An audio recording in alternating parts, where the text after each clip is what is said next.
Someone you trusted stopped defending you. You did not even find out directly. You heard it from someone else, someone who almost seemed to enjoy telling you. And the strange part is, it was not a stranger who did this. It was someone you had defended, someone you had spoken well of when they were not in the room, someone you thought was different. You have been turning it over in your mind since then, trying to figure out when the shift happened, trying to find the moment you missed. There is someone who understood this experience more deeply than anyone who has ever written about friendship or loyalty. His name was Epictetus. Epictetus was a slave in ancient Rome who became one of the most quoted philosophers in history. He had nothing in the material sense, and yet he wrote about human freedom with more precision than almost anyone before or since. His core idea was simple and brutal. You cannot control what people do, but you have complete control over who you choose to be in response. In this video, we are going to examine 5 truths about what close relationships actually reveal about you. Stay until the end, because the 4th one is the truth that almost no one in your life will ever name out loud. The first truth is called the favor that was never free. Think about the last time someone came to you in genuine trouble. You helped without hesitation. You gave time, attention, maybe money, maybe a conversation at midnight. You did it because that is who you are. But then the need passed, and without anyone announcing it, the dynamic quietly shifted. The person you helped started keeping a kind of invisible ledger. Your generosity became something they owed you, and the discomfort of owing you became resentment, and the resentment became distance. What is actually happening here is not ingratitude in shallow sense. It is shame. When someone accepts help from you, they absorb a small wound to their self-image. The wound festers quietly. Over time, the person who helped them starts to represent the evidence of their own weakness. They do not pull away from you because they dislike you. They pull away because you remind them of a version of themselves they're trying to forget. Epictetus understood this clearly. He taught that when you give something to another person, you must give it completely and release it entirely, because the moment you silently track what you are owed, you have already begun building resentment in both directions. Your attachment to the outcome is the problem, not the other person's reaction. Here is the truth. The real test of a favor is not whether it is repaid. The test is whether you can give it without turning it into a claim. The second truth is called the loyalty that only works in private. You know this person. When the two of you are alone, everything is easy. They are warm, honest, fully present. But in a group, something shifts.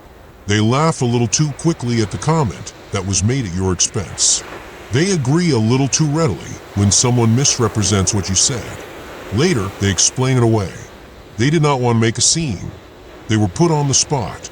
They were sure you understood. What you are watching is not a character flaw in the ordinary sense. You are watching a person manage their social anxiety at your expense. Groups produce hierarchy. Hierarchy produces fear. And fear produces people who will sacrifice their private convictions before they will risk public discomfort. The person who fails to defend you in a room is not revealing a sudden change of heart. They are revealing the priority that was always there, buried under the warmth of your one-on-one dynamic.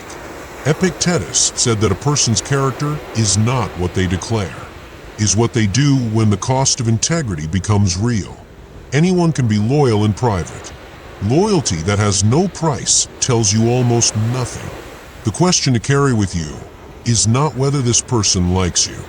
It is whether they are the kind of person who has ever paid a social cost for anyone at all. The third truth is called the friend who needed you weaker.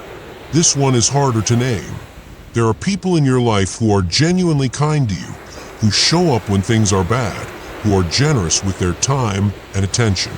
But when things start going well for you, the warmth cools by a few degrees. Not enough for anyone to point at. Not enough for you to accuse them of anything. Just a slight withdrawal. A sentence that almost sounds like a compliment, but lands differently.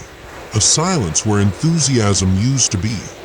What is happening is that the relationship was always organized around a specific version of you, and that version needed help.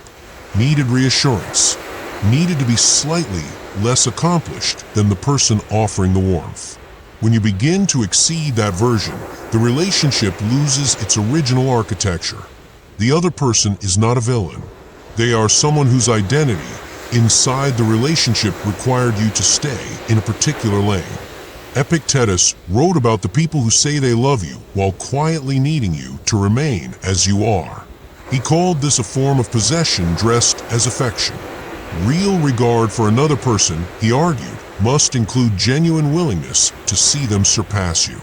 The takeaway is not that these people are your enemies, is that their ceiling for you is always lower than they admitted, possibly even to themselves. The fourth truth is called the one who switched sides first.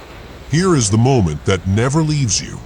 The person you defended in front of others, the person you vouched for when their reputation was being questioned, the person you specifically went out of your way to protect, that person was the first to align against you when the pressure shifted. Not slowly, quickly, as if the defense you had given them was not something they remembered, but something they needed to erase. This is the truth nobody talks about, and is not because it is rare. It is because naming it sounds like self-pity. But the pattern is real, and it operates through a specific mechanism. When someone knows you defended them, they carry the knowledge of what they owe you. And some people, rather than honoring that debt, would rather nullify it. The cleanest way to nullify it is to make you the problem. The moment they join the side opposing you, your defense of them is rewritten in their memory as naive or mistaken. The ledger disappears. They are free. Epictetus would say that you cannot defend yourself against this by being more careful about who you help. You can only defend yourself by completely detaching your self-worth from how your help is received. You gave what you gave because of who you are. What they did with it is entirely about who they are. Those are two separate events. The fifth truth is called the silence that told you everything. It was not a betrayal in the dramatic sense. Nobody did anything you could point to in a room and name out loud. What happened was simpler. You were going through something real. You were not hiding it. The people close to you knew. And one by one, some of them simply went quiet. No message, no call, not even the minimal acknowledgement that they had seen what you were carrying. Just silence, which arrived exactly when presence would have mattered most. That silence is information. It does not mean those people are cruel. It means they are conflict averse or uncomfortable with vulnerability or unwilling to pay even the small cost of saying a sentence. Whatever the reason, the silence was a choice. Every hour they did not reach out, they made that choice again. Epictetus believed that the true shape of any relationship only becomes visible under pressure. Normal conditions tell you almost nothing. What you learn about people when things are easy is provisional. The real inventory of your relationships happens in the difficult periods, and the silence you received in those periods is not a mystery to be solved. It is a fact to be accepted. Here is what all five of these truths share. They are not actually about the other people. They are about the gap between the relationship you believed you were in and the relationship that was actually there. That gap is not your failure. Every person who has ever cared about others has carried it. The desire to believe the best of the people close to you is not naive. It is human. But Epictetus would say that what separates a person who is destroyed by that gap from a person who is clarified by it is entirely a question of where you locate your stability. If your stability lives inside other people's choices, you will always be vulnerable to their worst moments. If it lives inside your own character, their worst moments become information rather than injury. First, hold your own conduct to a higher standard than you hold anyone else's. The person you are in a difficult moment is the only version of yourself you actually control. Second, give without tracking. The moment you begin mentally recording what you are owed, you have already started building a grievance. Third, let silence be a clear answer. Do not spend energy reinterpreting it. Silence is a choice. Receive it as one. Fourth, do not make loyalty a condition of relationship, but do let what you observe adjust how much of yourself you give. Fifth, Distinguish between people who are flawed and present and people who are absent when it costs them nothing to show up. The first kind is worth everything. The second kind has already told you what you need to know. You heard the news about that person through someone else. You felt the specific sting of it, the way it combined disappointment and embarrassment in equal measure.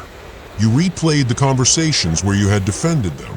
You looked for the moment you missed. But here is what Epictetus would want you to understand. You did not miss a moment. You were not wrong to trust. You were simply present in a situation that eventually required the other person to show you who they were, and they did. That is not your wound to carry. Is their answer to a question you did not know you were asking. The silent test every close relationship is running on you is not a test of whether you chose the right people. It is a test of whether you remain yourself when they do not. If this reached something real in you, share it with one person who needs to hear it.